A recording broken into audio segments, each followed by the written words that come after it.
एक गांव जहाँ पर लगभग 2000 के आसपास जनसंख्या थी, वहाँ पर एक सद्गुरु का आगमन हुआ। बहुत प्रसिद्ध थे, गांव के वरिष्ठ लोग उनसे मिलने के लिए आए और उन्होंने बोला कि प्रभु आप जो है जगह जगह सत्य को प्रचारित करते हैं, गायत्री मंत्र को प्रचारित करते हैं, लेकिन उससे अभी तक हमें ऐसा लगा नहीं कि किसी को कोई लाभ होता है। शास्त्रों में तो लिखा है कि गायत्री मंत्र इतना पावरफुल मंत्र है कि जो भी व्यक्ति इसकी शरण में आता है उसके सारे दुख दारिद्र दूर हो जाते हैं।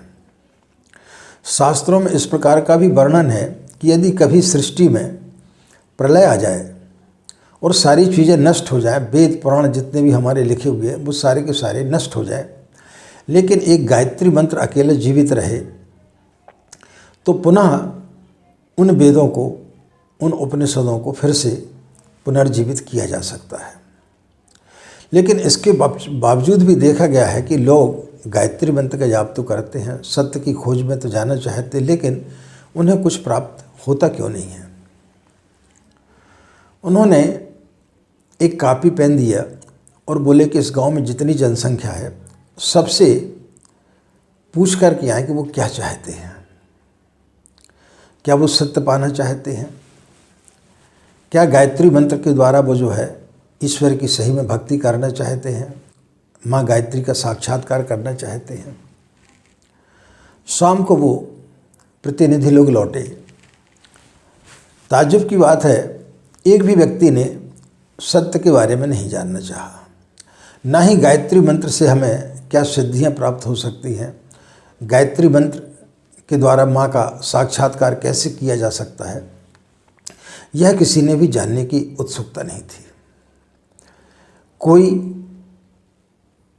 व्यापार से परेशान है, व्यापार में कैसे उन्नति हो, कोई बच्चे की शादी कैसे हो जाए, हमारी शादी कैसे हो जाए, अमुक काम हमारा कैसे बन जाए। हर व्यक्ति अपनी अपनी समस्याओं को लेकर उसमें लिखा हुआ था। तब उन सद्गुरु ने जवाब दिया कि पानी है, पानी व्यक्ति की प्यास को बुझाता है, लेकिन यदि आपको प्यास लगी ही नहीं है तो फिर पानी किसी काम का नहीं है।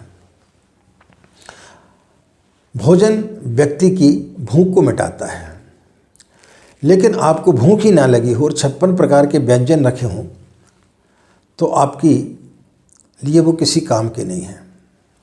लेकिन एक व्यक्ति रेगिस्तान में प्यास से तड़प रहा हो और कोई व्यक्ति आकर के बोले कि भाई मैं हमें पानी तो दे सकता हूँ, लेकिन उसके बदले में आपको अपनी जान देना पड़ेगी, तो वह व्यक्ति उस समय पानी ही मांगेगा, उस समय अपनी जान की फिक्र नहीं करेगा कि जान वैसे ही जा रही है, तू भाई मुझे पानी पिला दे।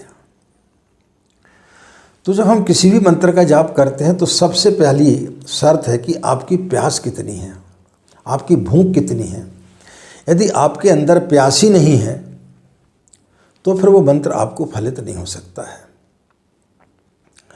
जीवन में जो भी आपके महत्वपूर्ण है वो इतना ज़्यादा सस्ता नहीं हो सकता है।